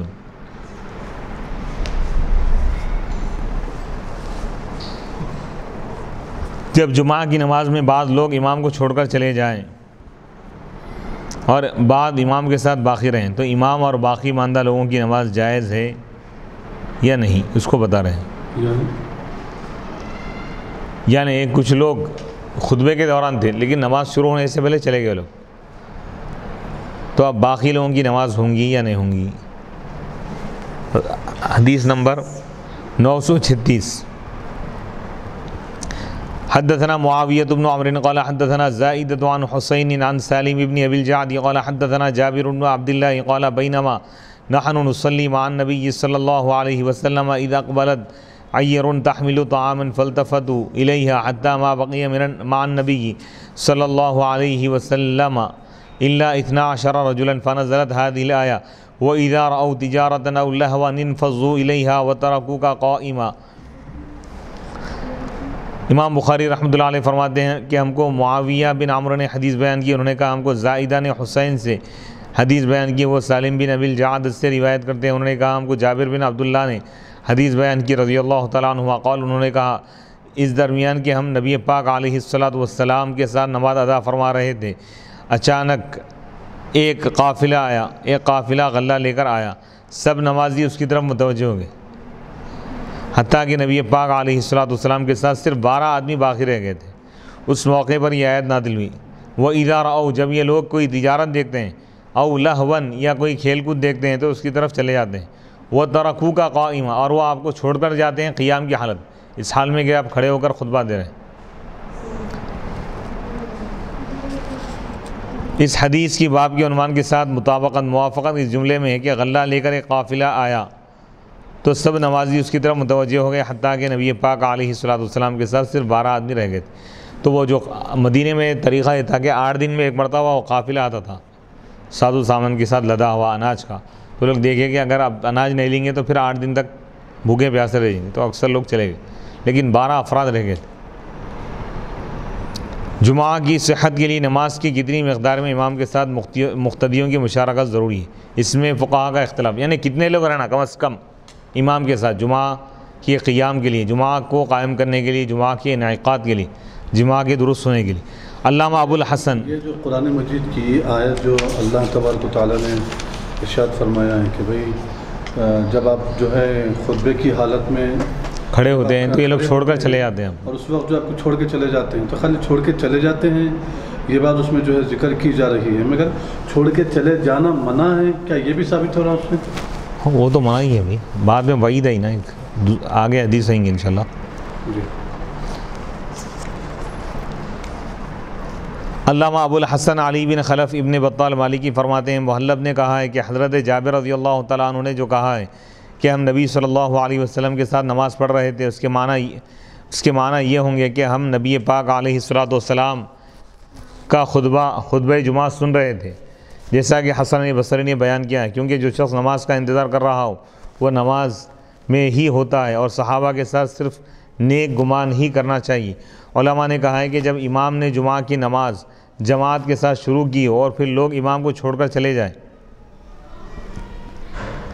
ثوری نے کہا کہ اگر اس کے ساتھ صرف 2 آدمی باقی رہ جائے تو وہ جمعہ کی نماز پڑھائے، اور اگر صرف 1 آدمی باقی رہ گیا ہو تو پھر وہ ظہر کی 4 رکعت پڑھائے۔ ابو ثور نے کہا ہے کہ جب اس کے ساتھ 1 آدمی رہ جائے تب بھی وہ جمعہ کی نماز پڑھائے، کیونکہ اس نے اس نماز کو شروع کیا تھا جو اس کے لیے اور نمازیوں کے لیے جمعہ کی نماز تھی۔ امام شافعی کا بھی یہی مسلک ہے، اور امام ابو یوسف امام محمد نے کہا ہے کہ جب اس نے جمعہ کی نماز کو شروع کیا اور تکبیر تحریمہ پڑھ لی اور سب نمازی اس کو چھوڑ کر چلے گئے تو وہ تنہا جمعہ کی نماز پڑھے گا۔ اور امام اعظم ابو حنیفہ رحمۃ اللہ علیہ نے فرمایا جب اس کے رکوع اور ایک سجدہ کرنے سے پہلے نمازی اس کو چھوڑ کر چلے گئے تو وہ ظہر کی نماز پڑھے گا، اور اگر اس نے رکوع اور ایک سجدہ کر لیا اس کے بعد نمازی اس کو چھوڑ کر چلے گئے تو پھر وہ جمعہ کی نماز پر بنا کرے گا۔ یعنی امام اعظم فرما رہے ہیں کہ پہلی رکعت رکوع اور سجدہ کرنے سے پہلے چلے گئے لوگ تو یہ ظہر کی نماز پڑھ لیں گا، لیکن 1 رکعت ہونے کے بعد رکوع اور سجدہ ہونے کے بعد دوسری رکعت میں لوگ جا رہے ہیں تو یہ جمعہ کی نماز ہی پڑھے گا۔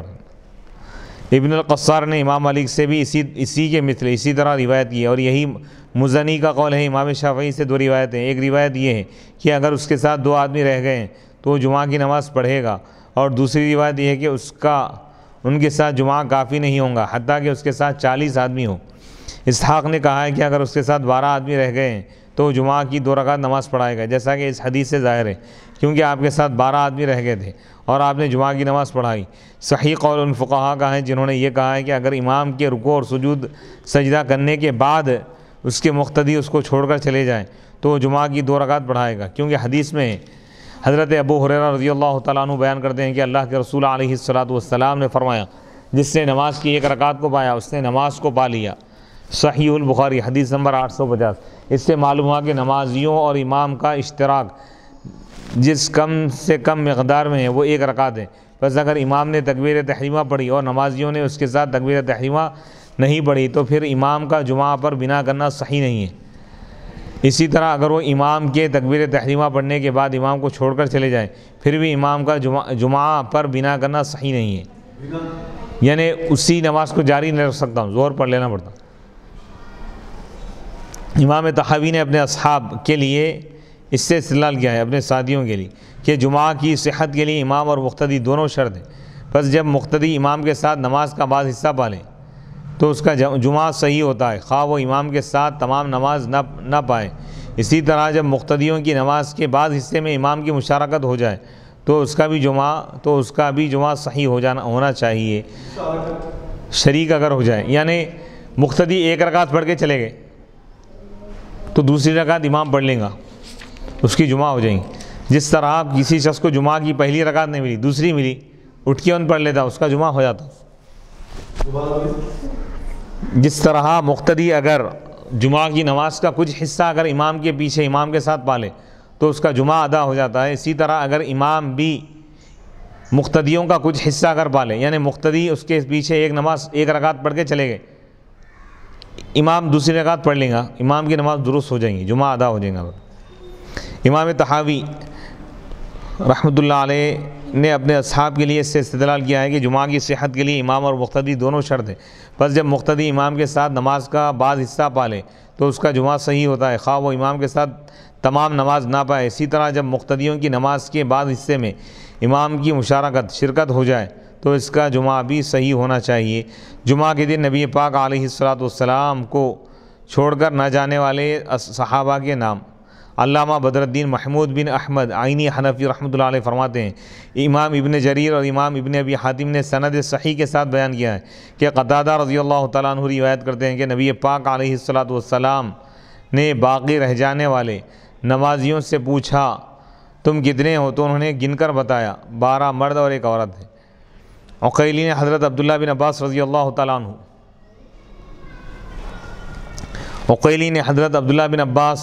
رضی اللہ تعالیٰ عنہما کی روایت ذکر کی ہے کہ ان میں خلفائے 4 تھے، حضرت عبداللہ بن مسعود اور کچھ انصار تھے، اور سہیلی نے سند منقطع کے ساتھ یہ روایت ذکر کی ہے کہ ان میں 10 مبشرات تھے اور حضرت بلال اور حضرت عبداللہ بن مسعود رضی اللہ تعالیٰ عنہم تھے۔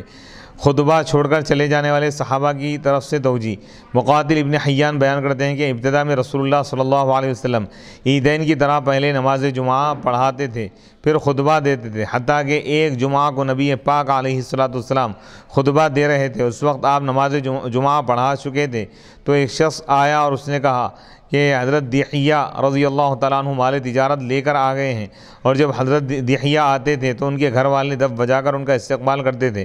بس نمازی قافلے کی طرف نکلے، ان کا یہ گمان تھا کہ خطبے کو ترک کرنے میں کوئی حرج نہیں ہے، تب یہ آیت نازل ہوئی وَإِذَا خطبے کو چھوڑ دینے میں، نہ سننے میں کوئی حرج نہیں ہے، تب اس وقت یہ آیت نازل ہوئی وَإِذَا رَأَوْا تِجَارَةً أَوْ لَهْوًا انفَضُّوا إِلَيْهَا وَتَرَكُوكَ قَائِمًا، اور جب یہ لوگ کوئی تجارتی قافلہ یا کوئی تماشا دیکھتے تو اس کی طرف دوڑ جاتے ہیں اور آپ کو کھڑا چھوڑ جاتے ہیں۔ قُلْ مَا عِندَ اللَّهِ خَيْرٌ مِّنَ اللَّهْوِ وَمِنَ التِّجَارَةِ، آپ فرما دیجئے جو کچھ اللہ کے پاس ہے، اجر و ثواب اور آخرت کی ہمیشہ کی جو نعمتیں ہیں یہ زیادہ بہتر ہیں، من اللہو ومن التجارہ، لہو لعب سے اور تجارت سے بھی، واللہ خیر الرازقین، اور اللہ تعالیٰ بہترین رزق دینے والا۔ یعنی اگر تم ادھر نہ جا کے اللہ کی عبادت میں مشغول ہوتے، اگر وہ قافلے کا مال ختم بھی ہو جاتا تو اللہ تعالیٰ اپنے خزانے غیب سے تم کو عطا فرماتا۔ سبحان اللہ سبحان اللہ۔ علامہ سہیلی نے کہا ہے کہ یہ حدیث اگرچہ کہ سند صحیح کے ساتھ ثابت نہیں، لیکن صحابہ کے ساتھ حسن ظن یہ واجب کرتا ہے کہ یہ حدیث صحیح ہے، کیا بتا رہے ہیں کہ ابتدا میں یہ تھا کہ حضور پہلے نماز پڑھاتے تھے، بعد میں خطبہ دیتے تھے جمعہ کو۔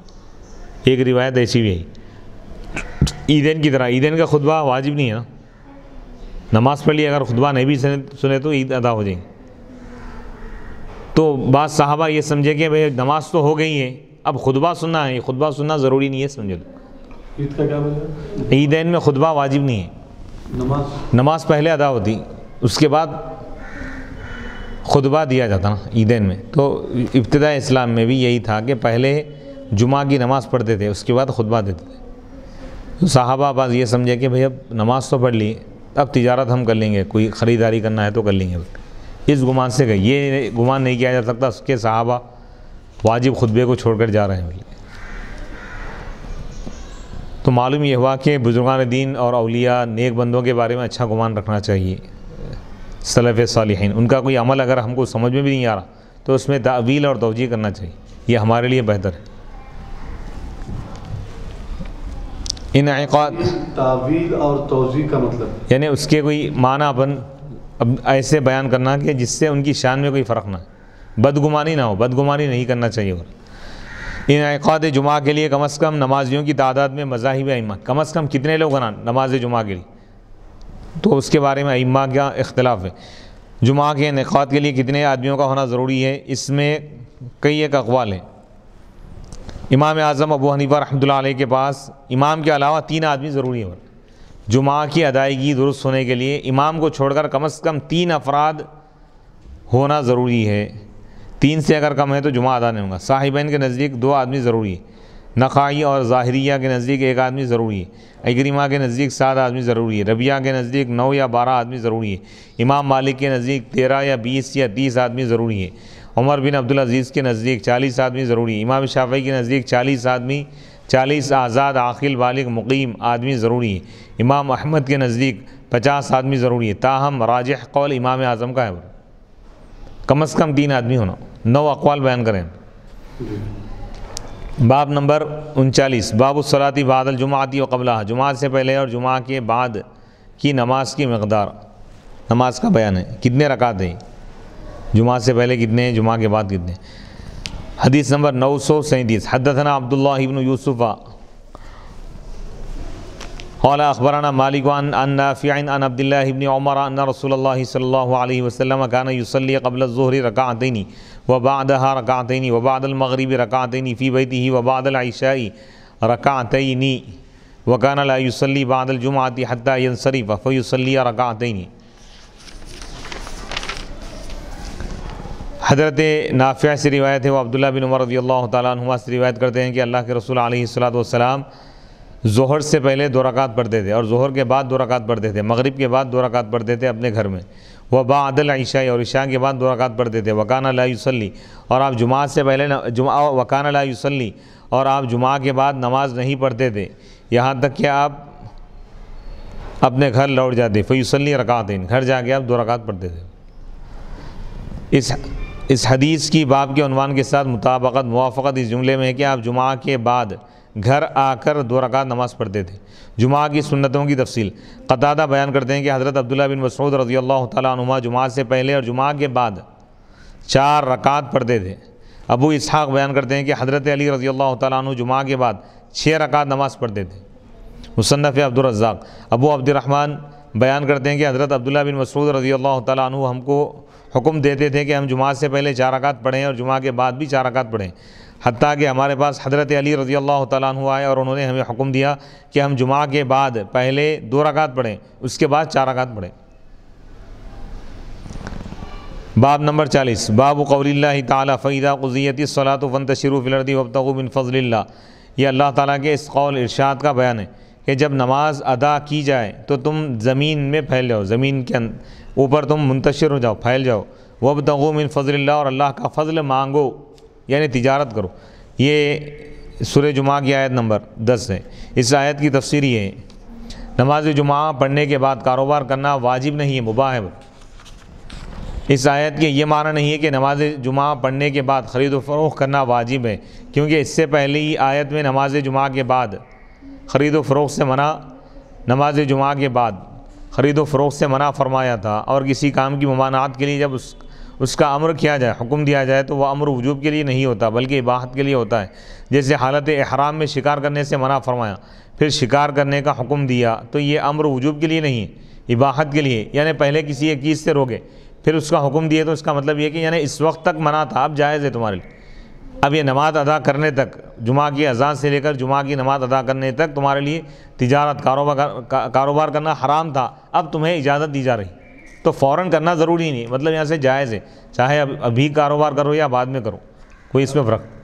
تجارت کاروبار مطلب جمعہ کی نماز کے ٹائم میں جو روکا گیا تھا اب اس کی اجازت دے دی گئی ہے، تجارت کرو بلکہ فرض نہیں ہے، تجارت کرو بلکہ اگر فرض ہوگا تو جمعہ کی نماز کے بعد اگر کوئی اپنے گھر جا کے آرام کرے گا یا کچھ اور کام کرے گا، تجارت نہیں کرے گا تو گنہگار ہو جائیں گے، ایسا نہیں ہے، فوراً جا کے دکانیں کھولنا واجب ہو جاتا تھا اگر ایسا ہوتا تو۔ نہیں مطلب اذان کے ساتھ ہی کاروبار شروع کرنا جو حرام ہے، جو منع ہے، تو اس کو بند کر دینا، اچھا وہ جو روکا گیا تھا اب اس کی اجازت دے دی گئی نماز کے بعد، نماز کے لیے بات نہیں، نماز کے بعد تو اجازت ہے کاروبار کرنے کی، جب نماز کے لیے جمعہ کی نماز کے لیے جب اذان کہی جائے تو اس وقت کاروبار کو روک دینا تو یہ ضروری ہے نا۔ ہاں یہ تو اگر ضروری کوئی نہیں روکتا ہے تو گنہگار ہونے کے بعد بھی کاروبار میں مصروف رہتا ہے تو ایسی صورت میں وہ کاروبار میں اس کا مصروف ہو جانا، تجارت کرنا، کاروبار کرنا حرام ہے یا نہیں ہے؟ حرام ہے، ناجائز ہے۔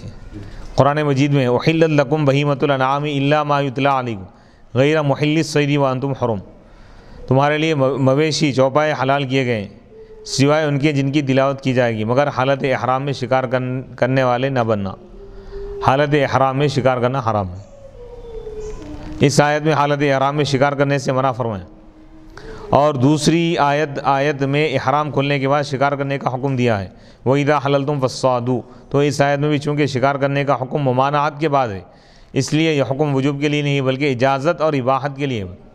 اللہ کا فضل طلب کرنے کے محامل، عراق بن مالک جب جمعہ کی نماز پڑھ لیتے تو مسجد کے دروازے پر کھڑے ہو کر یہ دعا کرتے، اے اللہ میں تیرے حکم پر عمل کیا اور تیرے فرض کو پڑھا اور تیرے حکم کے مطابق زمین میں پھیل گیا، اب تو اپنے فضل سے مجھے رزق عطا فرما اور تو سب سے بہتر رزق عطا فرمانے والا ہے۔ جعفر بن محمد نے وابتغوا من فضل اللہ کی تفسیر میں کہا اس سے مراد ہفتے کے دن کام کرنا ہے، یعنی جمعہ کے دن نماز پڑھ لی، دوسرے دن تم کاروبار کرو۔ حسن بصری اور سعید بن مسیب نے کہا اس سے مراد علم کو طلب کرنا اور نفل نماز پڑھنا ہے۔ حضرت عبداللہ بن عباس رضی اللہ تعالیٰ عنہ نے فرمایا اس آیت میں دنیا کو طلب کرنے کا حکم نہیں ہے، اس سے مراد بیماروں کی عیادت کرنا ہے، جنازوں پر حاضر ہونا ہے، جنازوں میں، اور مسلمان بھائیوں کی زیارت کرنا، ملاقات کرنا ہے۔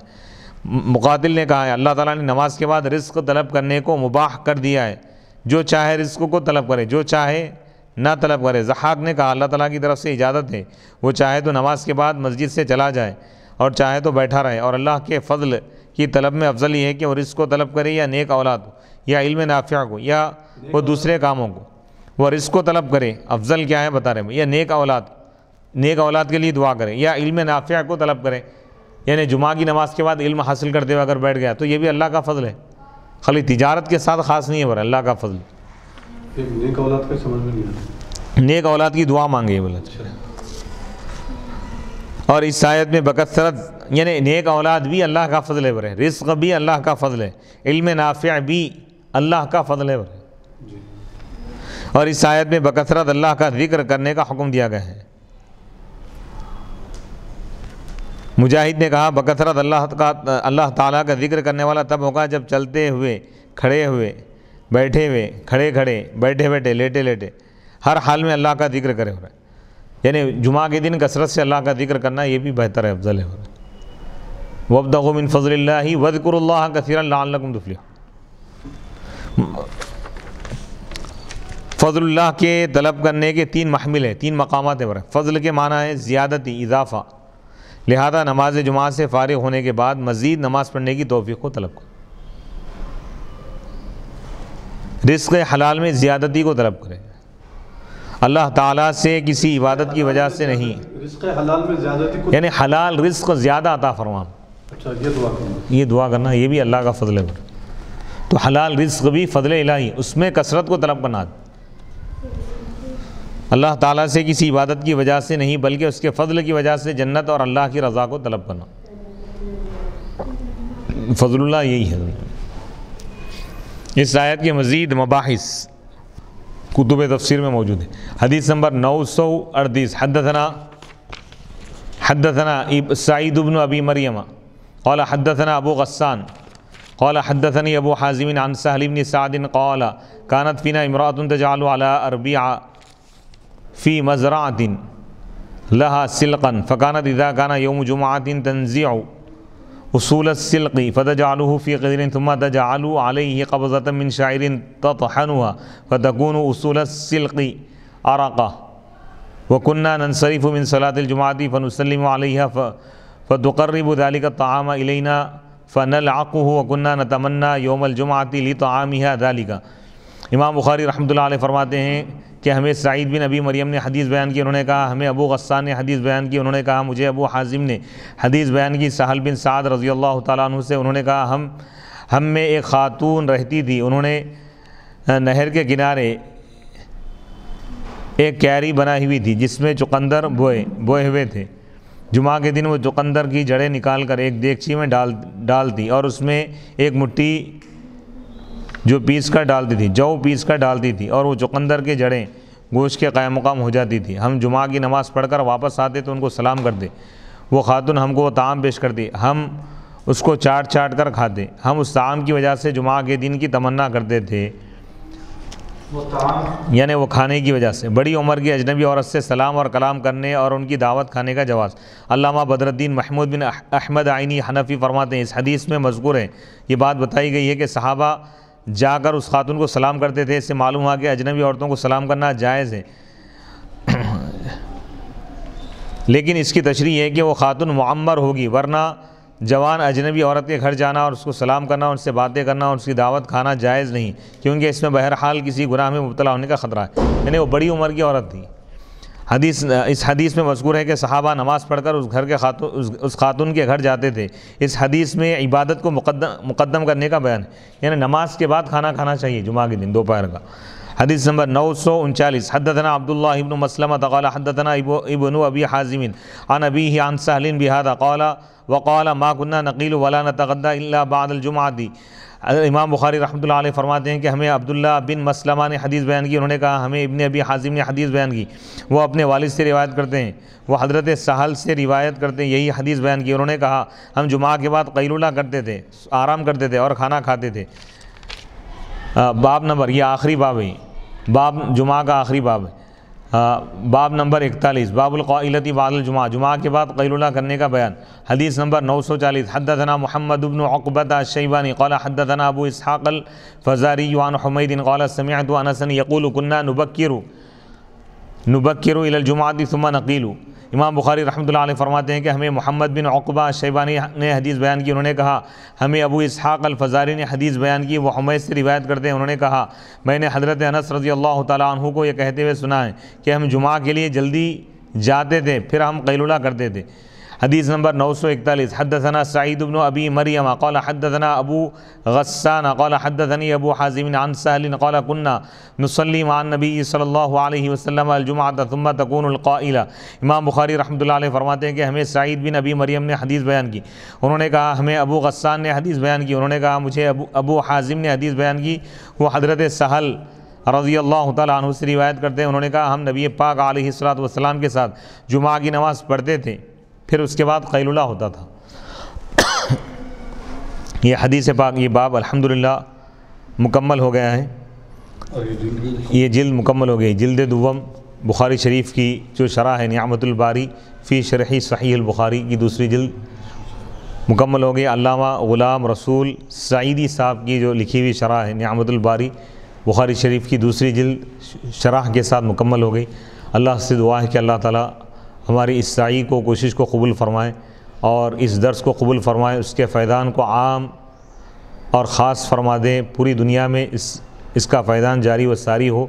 امام بخاری کے وسیلے سے اور نبی پاک علیہ الصلوۃ والسلام اور نبی کے تمام اصحاب اور اہل بیت کے صدقے سے اللہ تعالیٰ دنیا اور آخرت میں ہم کو ان تمام احادیث مبارکہ کا صدقہ جاریہ اللہ تعالیٰ ہم کو عطا فرمائیں، ہماری قبر کو اس سے منور فرمائیں، ہماری آخرت کو اللہ روشن کریں، ہماری دنیا میں بھی ہم کو اللہ تعالیٰ ہم کو کامیابی اور آسانی عطا فرمائیں۔